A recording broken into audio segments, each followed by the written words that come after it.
Shalom and welcome to Jerusalem Studio. As the conflict-stricken Middle East continues to rumble with threats rapidly drawing near, Israel does not stand idly by for the fragile stability to shatter as it continues to prepare itself for any scenario possible. To discuss Israel's preparedness amid growing threats, I'm joined here in the studio by Lieutenant Colonel in Reserve Yiftah Shapir, who is a former Senior Research Associate at the Institute for National Security Studies. Welcome. I'd like also to welcome our TV7 analyst, Mr. Amir Oren, and Lieutenant Colonel in Reserve Reuben Ben Shalom, who is a cross-cultural strategist and a columnist at the Jerusalem Post. Welcome. Mr. Oren, give us a broader understanding of the various threats that Israel is facing. Israel's security situation is something of a paradox because day to day, or what is called current security, it's good to excellent. There is no real threat to Israel's existence, and it can contain whatever low-level threats emerge. But down the road, when Israel looks at what is happening on its northern border and further away in Iran itself, Israel sees major threats looming. And therefore, over the last couple of weeks, the Israeli Defense Forces took part in two major exercises. The first one had to do with its general staff and major headquarters, and it was Israeli only. And the other one, called Juniper Cobra, was along with the European Command, EUCOM, of the U.S. Armed Forces, and it had to do with a scenario in which there is a gradual escalation in tensions, then Israel's enemies attack it, and as Israel takes care of its neighbors, that is Hezbollah, Hamas, and perhaps other forces on its boundaries, when Iran starts launching missiles at it, the U.S. armed forces come to its help. Now, Israel doesn't really want or need this help, but it does want the United States to deter those threats from over the horizon. Colonel Shapir, Israel has been obviously boosting its qualitative edge when it comes to making sure that it is prepared for any threat available in its surrounding. To what degree does Israel push forward on this angle in order to maintain its qualitative edge over other countries in the region? First of all, we tried to focus on a major issue, and then try to keep our qualitative edge by acquiring the best equipment that the United States can offer us. We don't buy weaponry from other sources, and one of the examples is the F-35, which entered service, even declared operational, although the quantity that we have is still too small to be significant. But this is an example. And other directions are unique to Israel's position. One of them, and you mentioned Juniper Cobra, which deals mostly with missile defense. Israel has the most extensive missile defense system in the world, layered defense system against all kinds of threats, from the shortest range to the longest range ballistic missiles. Other directions are also very unique. For example, we have special threat. Now, today, it comes only from Gaza. It's the tunnels, but we suspect that Hezbollah could use them as well. And so we have we've developed methods and systems to combat these threats. And we'll get more. Just one comment, please. As a footnote to what Yiftah said. It is true that Israel sees the United States as its sole source for weapons. But there is one exception, that is the submarines from Germany, because the United States does not want to produce such diesel-powered submarines. Mm-hmm. So when the United States has the technology and the weapon systems, it is making it available to Israel. And we're talking more about immediate responses as opposed to... surface ships from Germany as well. Indeed. Second response weaponry as opposed to immediate response. Colonel Ben Shalom, how do you perceive the various elements that Israel is undertaking in order to assure its security? Well, first, I think that in the past we used to see our existence here as living between wars. Every 3 years we had a big war. We always won. The proof of that is that we're still here. We're still in existence, which is why our doctrine is that we can never lose because we'll be out of here. And then between those wars, we want stability or peace or striving for peace. And I think now we see it differently. I think now we understand that we are at war, in a way, with Iran. The second thing about Iran is that we used to perceive our enemies as different terror organizations. We have Hamas, we have Hezbollah, they have different nature, different areas, different challenges. But now we understand that these are forward operating bases of Iran, and it's easier for Iran, instead of to attack us directly, it's easy for them to fight us with these forward operating bases, with these proxies. So in a way, I think all the masks have been taken away, and now we understand the picture. We understand that we're in a prolonged campaign, and we are preparing ourselves not only by preparing for the next war, but we're acting as we speak to thwart arising threats. It's very interesting that only in the last year or two, finally, after many years, the Israeli government has been explicitly saying what we're doing in Syria, what we're doing in Lebanon, carrying out hundreds of strikes and taking out strategic capabilities before they materialize, before we meet them down the road in 2, 4, 5 years. But make no mistake, at the end of the day, the next big war, all-out war, will be extremely difficult. It will be devastating. Mr. Oren, before IDF Chief of Staff Lieutenant General Gadi Eisenkot took his post, the IDF was very concentrated on second response, on establishing its submarine fleet, on having a threatening capability that would avoid any massive attacks from significant enemies across this region. The moment he took his post, however, this strategy of the IDF has changed, and more immediate threats have been implemented as cause of concern that would shift both the acquisition of military hardware as well as the planning and training for a possible conflagration. Tell us more about that. One has to go back to the roots of Israeli defense doctrine in order to understand the transformation to which you referred, because of reasons having to do with economy and society, and not only military technology. David Ben-Gurion, the founding prime minister and minister of defense, tried to shape the military in two strata. One would guard the borders between the wars, as Reuben said, and the other one would be the strike force, composed mostly of reserve troops being called up to duty. Now, if you fast forward to the last several years, what the Israeli Defense Forces saw was that the same army divisions guarding the borders were also intended to strike deep into enemy territory if war starts. And this was not deemed very effective. So the former Chief of Staff, Benny Gantz, decided to separate the functions of those divisions and to set the three decisive armored or paratroop divisions that the Israeli military has from the border divisions. So what we now have is a difference between defense and offense. And General Eisenkot starts each day thinking that war will start today. He, of course, wants to be disappointed, but he doesn't want to get caught by surprise.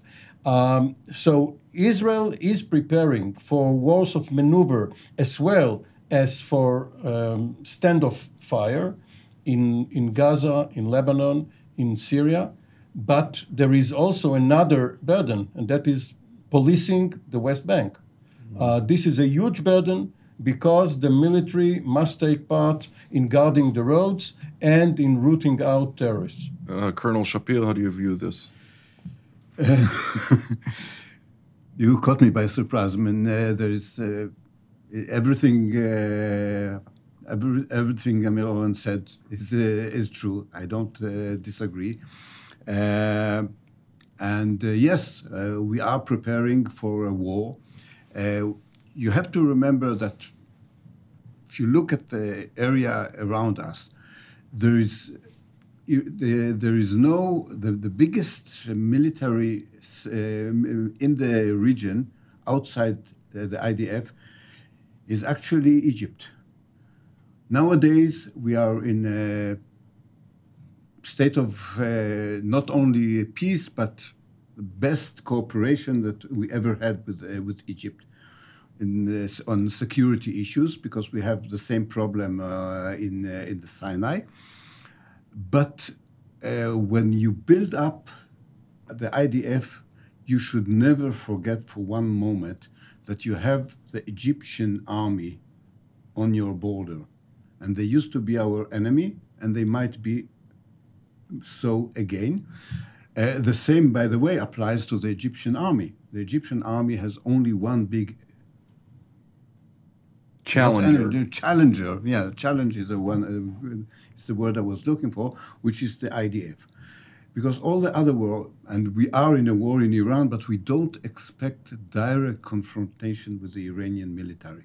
Maybe with some Revolutionary Guards. Expeditionary force in Syria or in Lebanon. But most of the war is with their proxies. Having said that, we must remember Hezbollah. I believe that the IDF does not refer to Hezbollah nowadays as a terrorist organization. It's a very strong military, very well organized. When I wrote my research on the Hezbollah 2 years ago, I was surprised.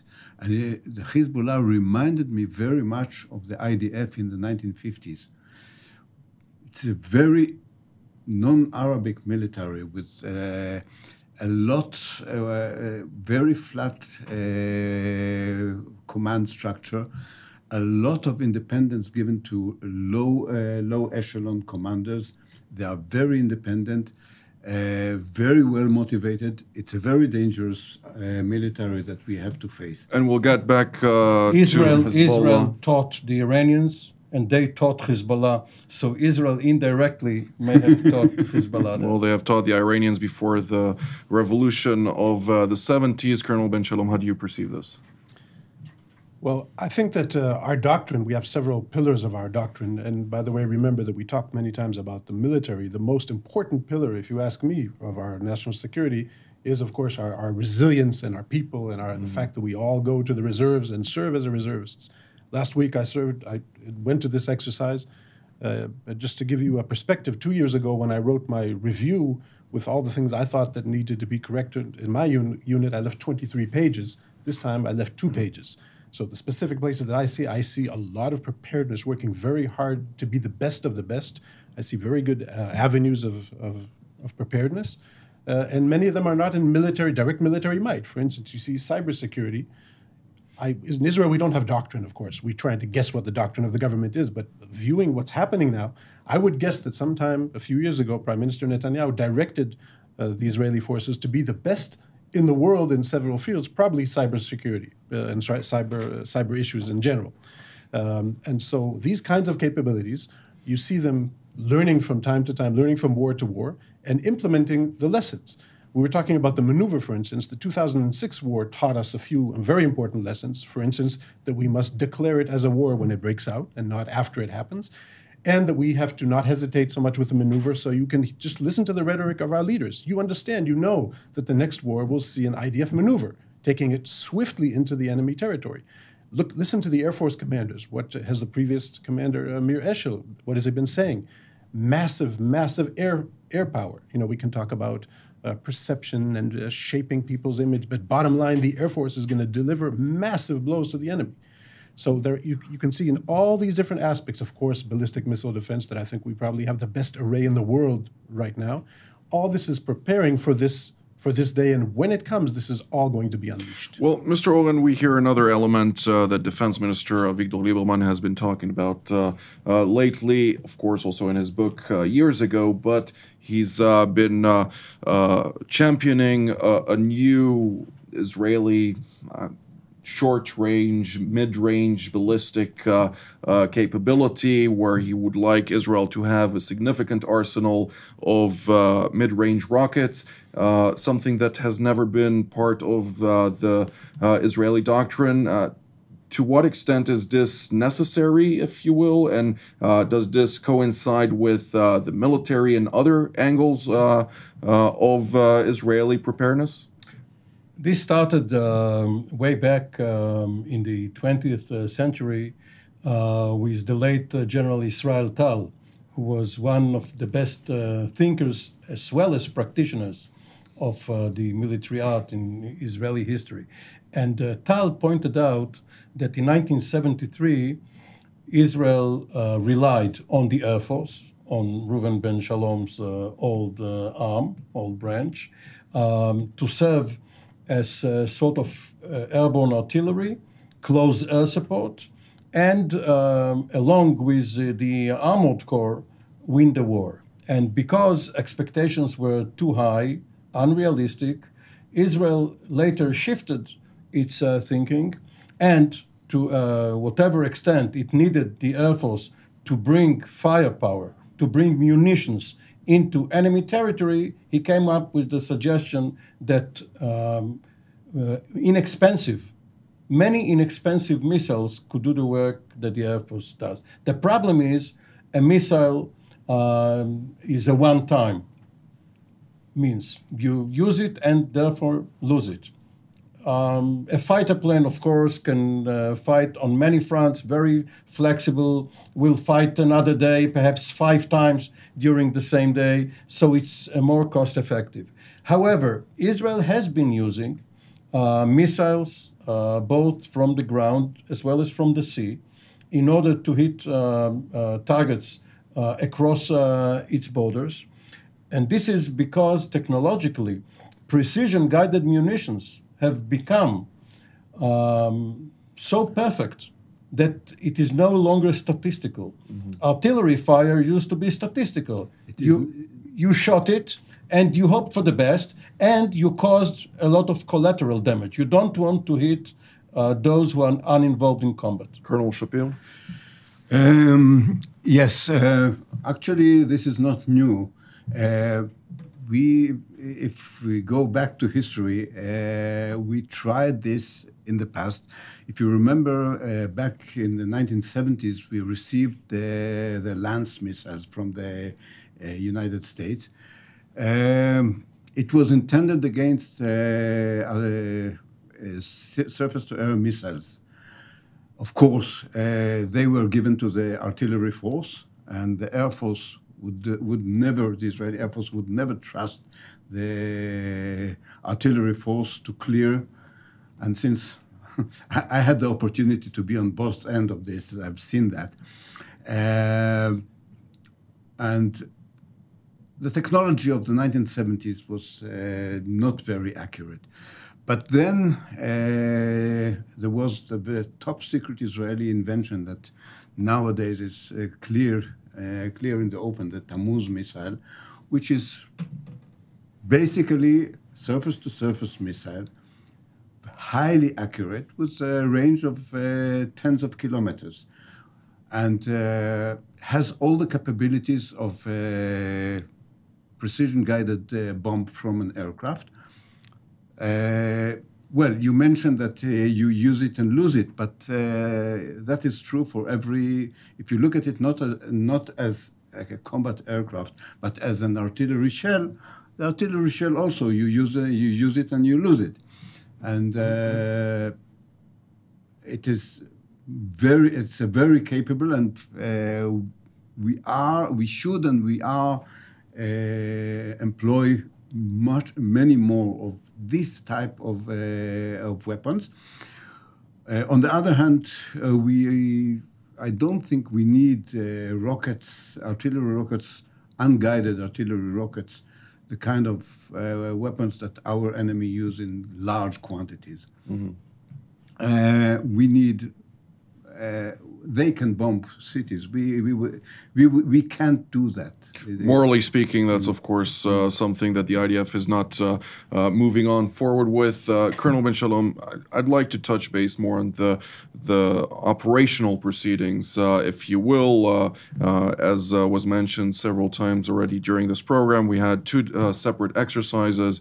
One of those exercises that focused on the top echelons of the IDF command also simultaneously worked within home front exercise, citing, of course, different officials that have already noted the vast arsenal of Hezbollah, the Iranian proxy in Lebanon, that will indiscriminately and sometimes also discriminately launch various rockets on civilian populated areas in order to create chaos in the backbone of Israel, which would subsequently also hinder the IDF's capability of moving forward, as it is an army of the people. To what extent does Israel enforce drills on a regular basis in order to make sure that the home front is indeed capable of withstanding significant amounts of rockets towards its direction? We call it home front because it is in a way a front. In the past, the soldiers would be on the front line. They were the brave ones, and once in a while they would get a phone call from home. And now you could be on the front lines, nothing's happening there, but you're getting calls from the rockets that are impacting your hometown. So certainly we understand that this is the threat. Hundreds and thousands of rockets that are aimed at Israel eventually will fire. They're not going to rust. They're going to be launched. And by the way, I'm guessing even Iran, even though I disagree with you on that. If there's a Shihab 3, one day it will be fired towards Israel. We have to be prepared for that. So we have to imagine that hundreds and thousands of rockets every day are going to be impacting Israel. Many of them are going to be shot out of the sky because we have the best system in the world to knock them out of the sky if they're about to hit a strategic target. But certainly some of them will get through. So we just have to be prepared. There will be multiple sites with impacts. And that's why the forces, our ground forces command, are preparing I think they're doing a great job.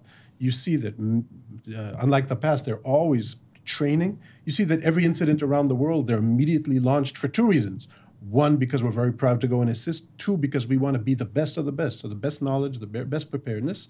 And at the end of the day, that's going to be, the combined efforts of the resilience of the people, the professionalism of our soldiers, assistance, international assistance, of course. Remember that the Americans will be probably here in all spectrum, from ballistic missile defense to logistics, and I'm assuming here, if we need assistance, we'll get that too. Anybody firing a rocket at Israel now knows that he's also firing at U.S. troops. I think in a way that's an advantage for us. You shoot at us, you also know there are a couple of thousand U.S. troops on the ground here assisting to defend Israel. Mr. Oren, note on the operational proceedings? The one reason Saddam Hussein, for instance, launched rockets at Israel was to terrorize it. And at the time, in 1991, because the system was not yet perfect, if he launched a rocket at the Tel Aviv area, millions of Israelis heard the sirens and were ordered to go to the shelter or whatever other makeshift room they had in their home. The system has improved to such an extent that if we are here sitting in the westernmost part of Jerusalem, and the siren gets off, a kilometer from here, people will go about their business. And the success to which Reuben just referred in earlier operations, such as Protective Edge, had the effect of lulling people into the belief that nothing will happen. So the former chief of the Air Force, Amir, made sure to tell people, don't expect that every rocket will be intercepted. There will be hits and there will be casualties. protective edge, of course, referring to the Gaza war. Colonel, correct, Colonel Shapir, when we're talking about, we're actually drawing near to the end of the program, so I'd like to get a better understanding of the multiple tier layer, or if you will, of Israel's surface-to-air defense system. There are 3 different tiers. You can count even 5 tiers. If you start with passive defense, and you see it if you go around in the communities around Gaza, you'd see all the shelters. You can add to that the fact that every apartment built in Israel after 1994 has a shelter built inside the apartment, and this is part of our passive defense. And then you have the Iron Dome, you have the David Sling, and then you have Arrow 2, and Arrow 3 is going to enter in the near future. And the top layer, I would say, is the offensive layer, which is finding the missile, the launchers, and attacking them before they launch, as we did in 2006, and as we did way back. This is also part of our layer defense. By the way, we have similar layer defense against the tunnels. When the basic one is now being built, and it's a wall, it's a wall deep in the ground, that concrete wall that would prevent them from digging the tunnels. At least identifying those different tunnels. Colonel Ben Shalom, last point on the matter of preparedness. Yeah, again, I would like to move away from kinetic strikes because we're excellent at that. The big challenge is, I think, international collaboration. Our international cooperation unit, which aims to engage, will, I think, do a great job in the next war, and it's embedded into the operational plans now. And the second one is the IDF spokesperson's unit, that I think their challenge is going to be huge. We're going to see a massive campaign by our enemies with fake news. I'm guessing day 3 of the war, we're going to see devastating things on television. They're going to be claiming that we did horrific things, all invented, all fake, and we have to know how to counter that with real information in real time and explain what we're doing and why we're doing it. Mr. Oren? Legitimacy and psychological warfare and propaganda are indeed parts of the war. But the challenge for the Israeli Defense Forces is to go on the offensive immediately and shorten the campaign so that there will be no casualties, or as little casualties as possible in the rear, as well as among the soldiers in the front. Colonel Shapir? And I would add to that, I agree, and I would add to that our great effort, and we have to show the world how what effort we put into eliminating or at least minimizing collateral damage. Indeed, which is a significant part of the IDF policy. I'd like to thank Colonel Shapir, Mr. Oren, and Colonel Ben Shalom for coming here today. I'd like to thank our viewers as well, and we will see you next time.